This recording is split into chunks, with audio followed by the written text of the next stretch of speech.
I think the first few days, everyone must have been in shock. But us as children, it was like, okay, what's going to happen? We just didn't know. We didn't really have the impact of what is to be at that moment. For a few days, it was like that. Nobody was sure what was going to happen, what's going on.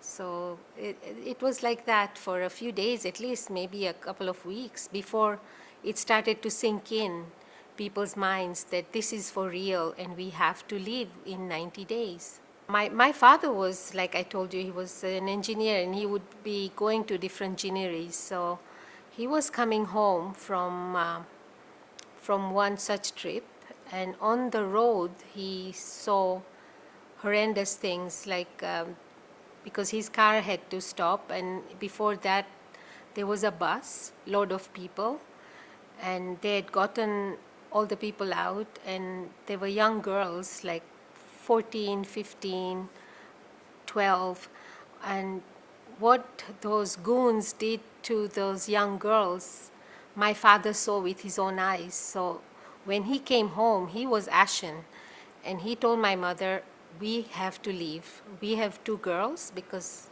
like I said, I was 14 and my sister was just 11, and we need to get out of here. And that was it. And we left the next day.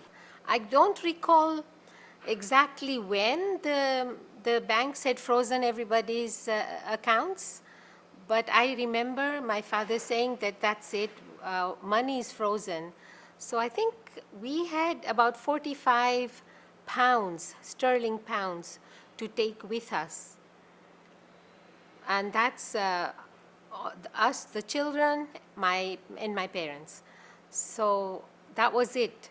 Why was I on call on that particular night? And why was I the first one to see him so sick and to be able to help him? I was on call for dialysis. So it was in the middle of the night. At around 2 o'clock, I got the phone call from the supervisors at the hospital that there is a VIP coming in to be treated for dialysis, and he's very sick and he needs to be dialyzed ASAP. And they were going to send me the car from the hospital to pick me up at my compound. Because in Saudi, women were not allowed to drive at that time, so you always had to have a driver. So when the car came and I was ready and I went over to the hospital, and that's when I found out that his name is Idi Amin and that he needs to be treated. When I saw Idi Amin, I didn't think it would be the Idi Amin. I thought, oh, maybe somebody's name is similar to the dictator. But when I did see him being wheeled in my unit, that's when it sank in that, oh my God, this is the Idi Amin Dada. I had only a few minutes before he was being taken care of by the ICU personnel that I was able to talk to him. I had talked to him previously in my unit when they had wheeled the gurney with him, and he held on my hand and said, please help me, please help me. I'm a very sick man. And I said, yes, sir, we will help you. Don't worry. You're in good hands.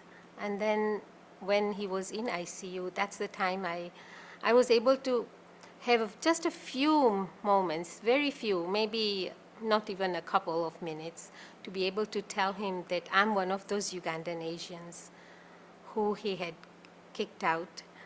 And don't worry, because he looked at me with big eyes, and I said, don't worry, I will not harm you. I will help you to get better. And but I needed to tell him, the little girl in me needed to tell him that my father never forgave you for doing this to us, because my father loved Uganda. I mean, that was his home. That was our home. And thank God I was able to tell him, because it's something I needed to come out and let him know that this is what he did to us, and yet I will help him. There was no question in my mind that I would not help him.